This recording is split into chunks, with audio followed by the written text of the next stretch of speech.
जय माता दी। 7 सितंबर 2025 दिन रविवार को पूर्णिमा है और पूर्णिमा से श्राद्ध पक्ष का प्रारंभ हो रहा है। तो कई सारे बच्चे जानना चाहते हैं कि पितृदोष की समस्याएं भक्तों द्वारा बताई जाती हैं। ऐसी अवस्था में हम इन 16 दिनों में किस प्रकार से अपने पितरों की प्रसन्नता के लिए तर्पण आदि क्रिया करें, क्या हम घर पे कर सकते हैं? कई बार हमारे पास समय नहीं होता है, हमें पंडित जी उपलब्ध नहीं होते हैं और हम पितरों को प्रसन्न करना चाहते हैं। अमावस्या तिथि, श्राद्ध कर्म आदि हम करते हैं, परंतु तर्पण कैसे करें? यदि हमें पता होगा तो हम भी नित्य सहज सरल और सुलभ तरीके से पितृ तर्पण कर पाएंगे और पितृ कृपा को प्राप्त कर सकेंगे। तो ये बहुत ही उत्तम लोगों ने प्रश्न पूछा है। इनमें हमारे शिष्य भी शामिल हैं, हमारे फॉलोअर्स भी शामिल हैं और अन्य लोग भी जो लाइव डिस्कशन के समय पर पूछा लेते हैं तो यही पूछते हैं कि गुरुजी आप बताएं कि हम तर्पण कैसे करें।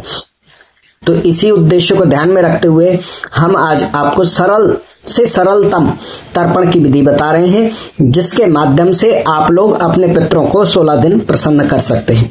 आप किसी तालाब, नदी, कुआं, बावड़ी आदि के समीप, आपके घर के समीप है या आप इनके समीप रहते हैं तो आपके लिए विशेष पुण्यदायी यह स्थान हो सकते हैं। परंतु इसके अलावा आप अपने घर में भी तर्पण कर सकते हैं। आपको क्या करना है? आपको सुबह सवेरे जल्दी उठना है। सूर्योदय के पश्चात आप स्नान ध्यान करके दक्षिण मुख होकर के बैठ जाएं, आसन लगा करके आचमनी कर लें। आचमनी के पश्चात आप पवित्री कर लें स्वयं को। कुशा की जो है अंगूठी या छल्ला बना करके अपनी अनामिका उंगली यानी छोटी उंगली के पास वाली उंगली रिंग फिंगर में पहन लें, दोनों हाथ की। और यदि आपने सोने की अंगूठी पहन रखी है या चांदी की अंगूठी पहन रखी है तो आप उसमें उसको कुशा को फंसा भी सकते हैं, लेकिन आपके हाथों में कुशा होना चाहिए। और कुशा आपको जल में भी रखनी है। आप अपने सामने परात भर के रख सकते हैं। कुआं, तालाब या नदी है तो कोई जरूरत नहीं है आपको अलग से भरने की, आप एक लोटा भर के रख सकते हैं।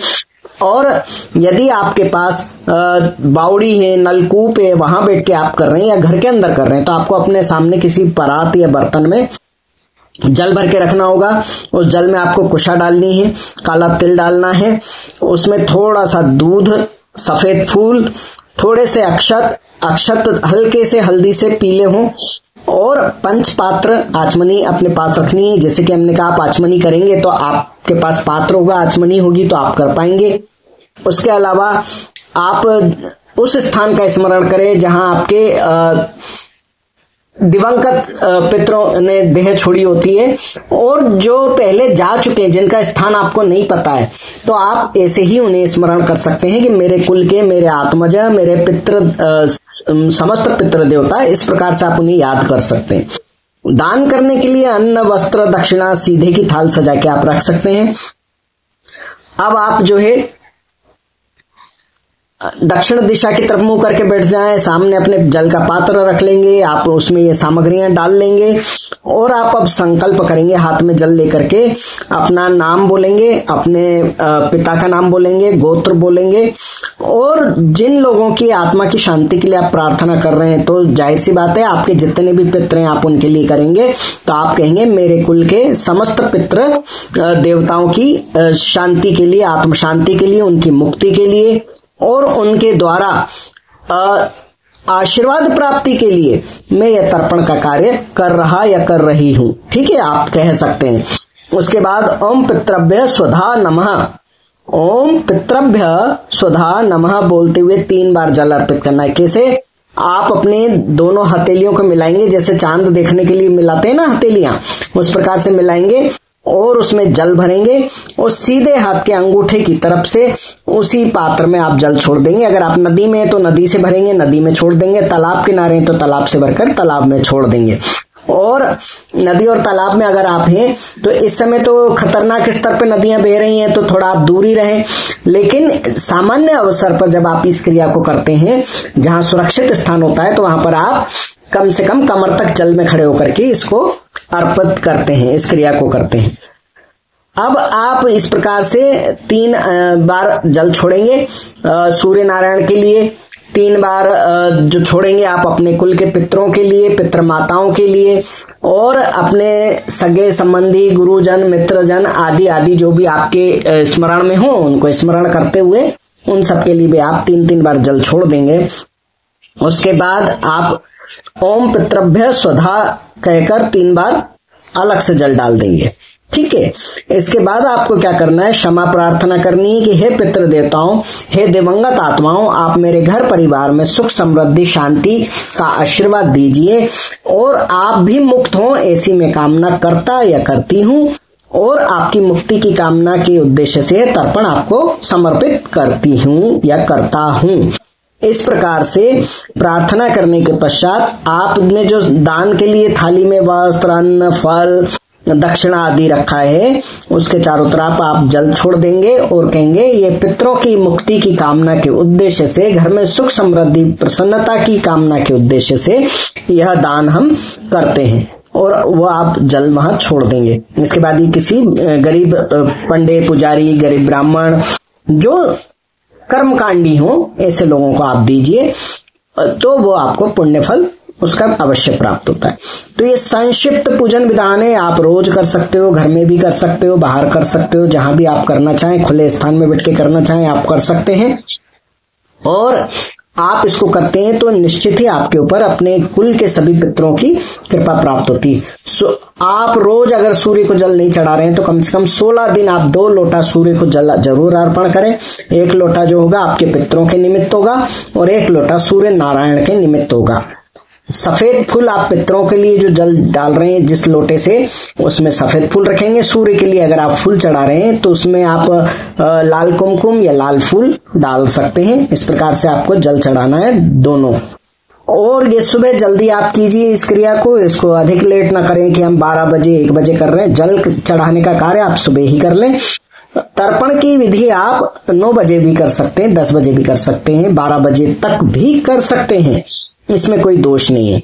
जिस दिन आपके घर में श्राद्ध है उस दिन आपको खीर पूड़ी बना करके अग्नि पर वो समर्पित करनी है। पूड़ी में नमक, गाय और कुत्ते के लिए अगर आप पूड़ी का भोग लगा रहे हैं तो अग्नि में न डालें, उसमें नमक हो सकता है चलेगा, परंतु अग्नि में नमक नहीं डाला जाता है। इस बात का आप लोग विशेष ध्यान रखें। कई लोगों को हमने देखा है कि पूड़ी बनाते हैं, सब्जी बनाते हैं, सब अग्नि में समर्पित कर देते हैं कि हम तो भोग लगा रहे हैं। नहीं, आप उसको थाली पर जल फेर करके छोड़ सकते हैं, वो भी स्वीकार्य है। सिर्फ मिठाई मिष्ठान का ही आप अग्नि में होम दे सकते हैं, भोग दे सकते हैं। चूंकि अग्नि में नमक नहीं डाला जाता, इस बात का विशेष ध्यान आप लोग अवश्य रखें।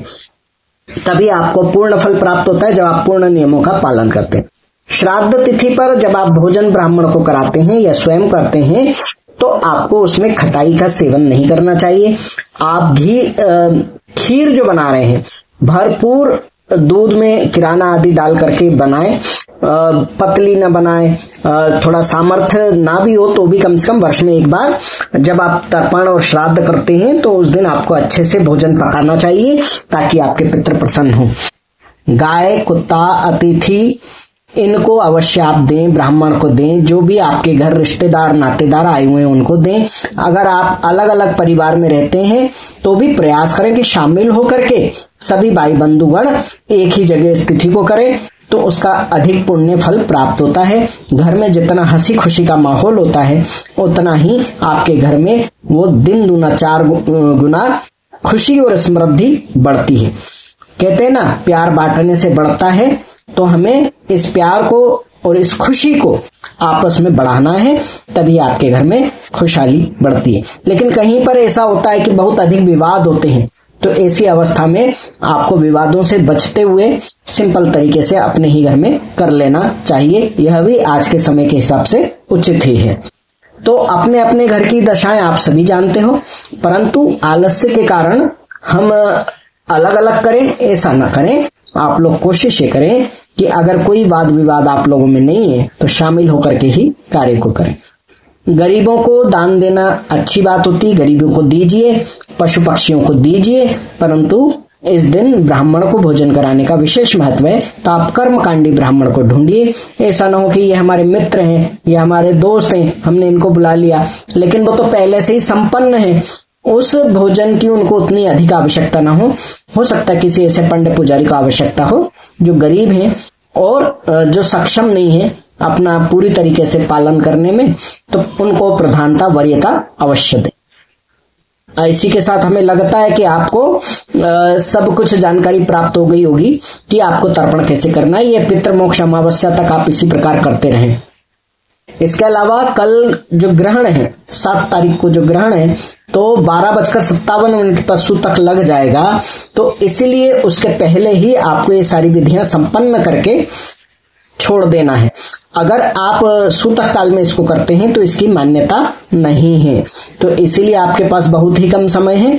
आप इस कम समय में इसको अच्छी तरीके से संपन्न अवश्य कर लें। उम्मीद करते हैं कि आपको ये जानकारी बहुत पसंद आएगी और आप इसको अच्छी तरीके से निभा पाएंगे, कर पाएंगे।